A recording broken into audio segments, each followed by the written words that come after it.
All right. Hi, guys. We're going to go ahead and talk about Pyro and I's progress that we're making for our fitness badge. I'm going to be going through the checklist to make sure I don't miss anything. And we can go through this, and then we'll actually go through the dog part of the exercises. One of the things that you guys want is to go ahead and have us explain or describe the importance of the fitness program and the regular exercise that we do with our dogs. One, it's just as important to exercise your dog and your pet, just like it is for the humans to get exercise. All right, it has been proven in one study where a fit dog, a healthy weight dog, can actually live up to 2 years longer.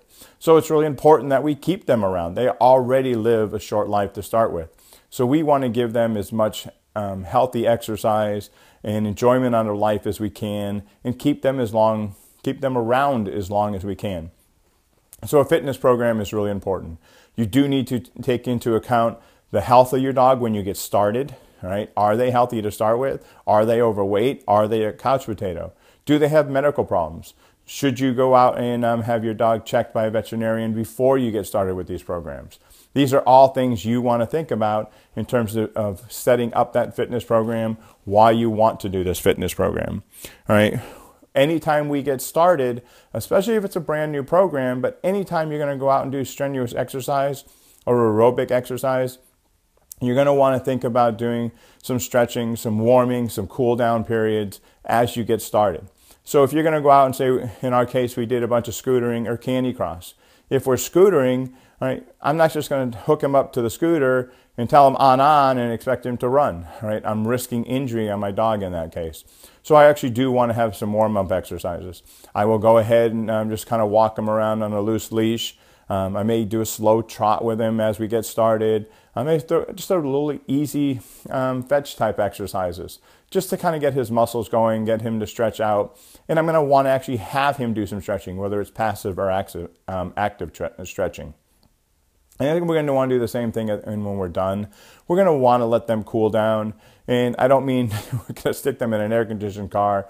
I mean, once we're done with our scootering, we're just going to walk around a little bit. Give him a chance to his muscles to wind down, kind of relax before he kind of gets stuck in a car to sit, where he may actually become over cramps or something like that. So we're going to want to be careful there. We will be demonstrating the exercises. We'll be using that on other video links that I'll give you the links to, and you can see some of our exercises. All right, we're going to want to describe some of the signs of exhaustion and overheating. All right, what we want to watch for is some of those early signs. Okay, we really don't want to get to the worst signs, but some of the early signs may be just a dog is really panting, really heavy. They may be getting tired to the point where, like I say, if I'm scootering, he kind of starts really slowing down for some unknown reason. Even though I'm giving him the command to go, he may be stopping. He may not want to do it anymore. So he may be tired there. Some of the other signs from that heavy panting, he could have excessive salivation. I mean, he may be getting spit all over his face.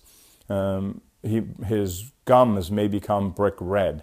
His capillary refill times may be slower than normal. So those are some of the earlier signs. You get into the part where they may become lethargic, they become sleepy. They could actually pass out. Those are some of the later signs, and you've kind of missed the boat there. You want to make sure you watch for the early signs. What are we going to do in these scenarios? If it's simple, he's just panting really heavy, let's just slow down a little bit. Let's go ahead and give him a break. Maybe give him a nice drink of water. As long as he's alert, he's doing really good, give him some of that water.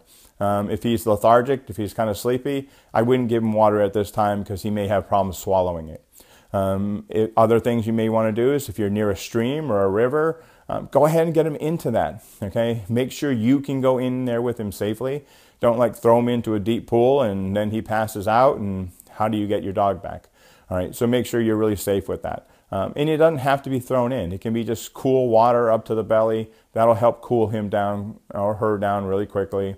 And I would basically end the exercise routine for that day. So you're going to want to be careful there. Worst case scenario, like I said, he becomes lethargic, he passes out. You're probably going to want him to bring him to the vet. There may be dehydration issues you'll have to worry about. Again, you kind of heard me talk about hydration already, but you want to make sure the pet stays hydrated. On a warmer day, you're going to need to take frequent stops. Let him get a drink of water. So if you're doing something like scootering, he's not going to be carrying a backpack and carrying his own water. So you're going to want to carry enough for you and your dog. If you are out backpacking or something like that, he can carry his own supplies around with him. So that'll work out fine. One of the next things we want to kind of talk about, and this should go well before the exercise program even really starts. It can be done at the same time, but you're going to want to be careful of stomach upset. But food.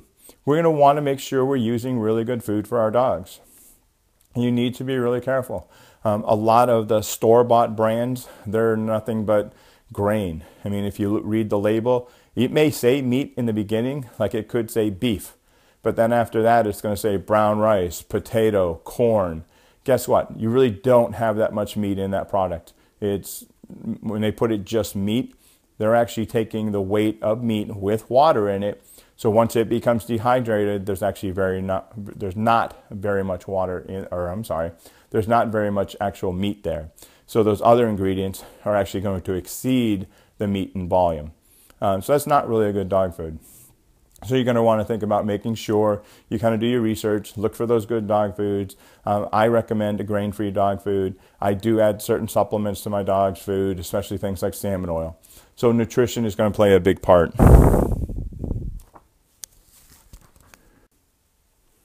Okay, so next we're going to go ahead and go through Pyro, a little bit of massage, checking his pads, checking his gums. Pyro. Pyro, come. Good boy. Down. Good job. So now we're going to go ahead and I'm actually going to see that I can touch Pyro's pads. He loves to get his bellies rubbed. A lot of times when I'm doing this, he is on his back. I can go ahead and check his pads. Nice job. Good boy, Pyro. I can get right in down inside there. Make sure things are looking really good. Stay. Good boy. Nice job. Good pads. Good paw. Stay.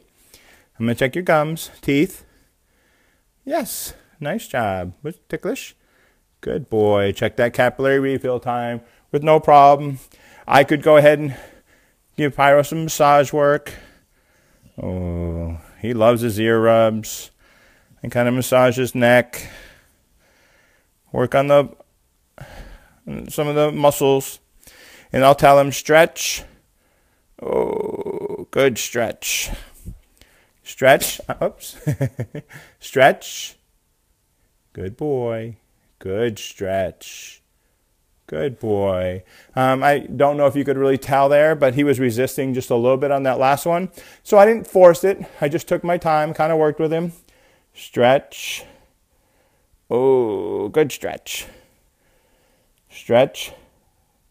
Nice job. And you can see here, I'm actually getting some really nice long stretches there, which is really good for him. Come here, Pi. Come here. Bow. Come here. Come here. Good job. Good boy. So you saw some of that passive stretching. Some of the other things we want to work about is for the active stretching. One of the things I'll show you guys. Oh, actually, I'm sorry. Hold on. All right, hopefully, I'm filming this from a distance so I can't really see, but you can see he's got a really nice tuck. I mean, that's just that fur that I'm trying to hide or show for you, and he's got a really nice tuck there. I can actually easily palpate his ribs, which are really good, showing that he is should be in a good weight and pretty good physical health for that part of it, not being overweight. One of the other exercises we can do with Pyro, up. He can jump up on the ball. And I'm going to get kisses. Come on, Pi. Stay. Stay. Down. Good boy. Sit. Come on, sit. Oops. Come on. Good job. Can we turn? Come here. Oop. Okay, off. Good boy. One more. Come here, up.